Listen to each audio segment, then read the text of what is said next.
Sarah. In the weeks that passed, I learned I was right about Mabel.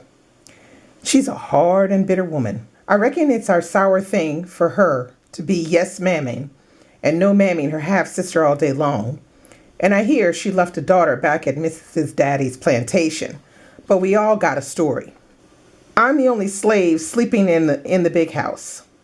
The other slaves stay in cabins out back, behind the walled garden by the kitchen house, where they can get a few break from being under some master's eye. The field slaves sleep in shacks down by the cotton fields, close to the overseer's cabin. I got to curl up every night on Master Thomas's floor, waiting for him to wake me up with his bawling. But it could be worse. Master's idea about the Christian way to treat slaves keeps the overseer's whip on his hip, and we get Sundays to ourselves after Master's churches us. But I don't want to settle in here. If I get sold on again, I want to slip out easy and not be clinging to nothing I can't stand to lose. In the first house slave cabin, a blind old woman lives with her gray and feeble husband. She has 2 sons who work the fields and 4 grandchildren.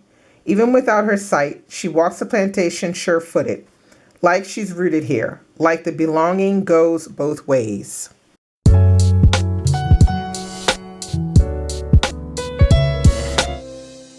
Hey guys, I'm back again, and I'm here today to do a review of A More Perfect Union by Tammy Huff.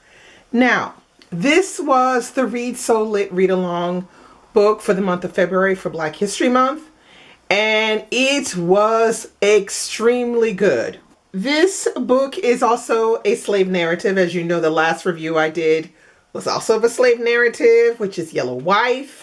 And guess what? You got another slave narrative coming. But here to talk about A More Perfect Union.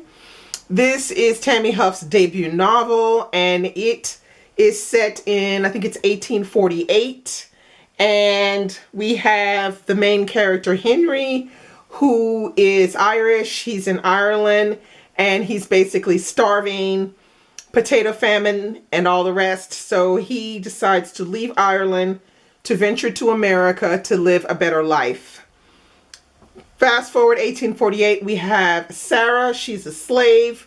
She and her brother have just been sold, and they've been sold to separate plantations. So she sees her brother being taken away, shackled, off to another plantation, and she is taken to work in the house on Jubilee Plantation. Now, Jubilee Plantation is run by a couple who considers themselves to be good slave owners because they feel like they treat their slaves better than other people in the region, and they don't even think that slaves would ever want to be free, that they would want to live forever on the plantation with them. Okay? So, this story actually begins when Henry is on his in his carriage, because he's like a blacksmith, and he goes from place to place to do work as a blacksmith. And it's raining, and he gets caught in the rain. And Sarah also gets caught in the rain. She's going from one plantation to another, and she gets caught in the rain as well. And they wind up standing under the same tree together. And this is how Sarah and Henry meet. Now, that's all I'm going to tell you for the moment.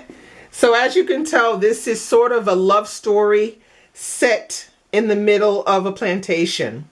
This story has all of the typical trope elements of a slave narrative, except there's this love story between Henry and Sarah that is sort of like in the centerpiece of the story. I wouldn't say it's the main part of the story. It's a centerpiece of the story. So everything is turning around it. Okay. Now, the other thing that's really good about this book is that it has some pretty interesting characters. So one of the characters I think in here that is the most interesting is Maple. And Maple is a very, very light-skinned woman who has been given to her sister as a present. So that meant that Maple had to leave her husband, her mother, and her daughter to go and take care of her sister.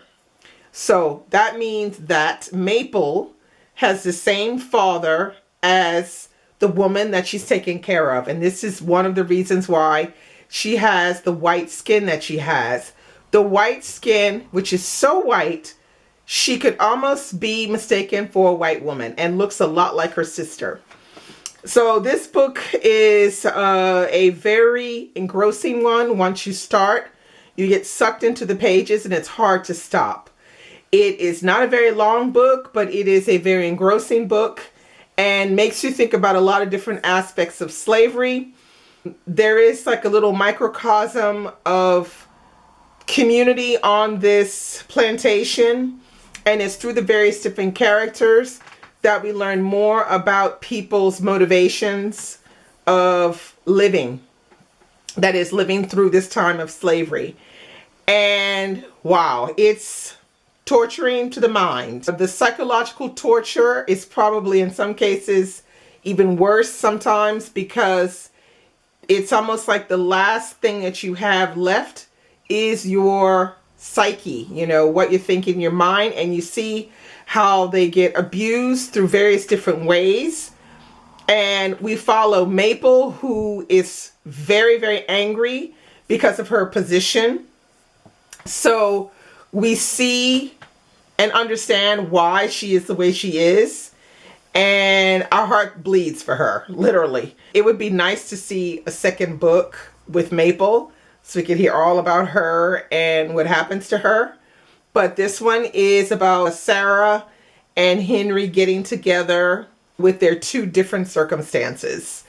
Would I recommend this one? Absolutely. Very, very good slave narrative that is told in a way that's unexpected.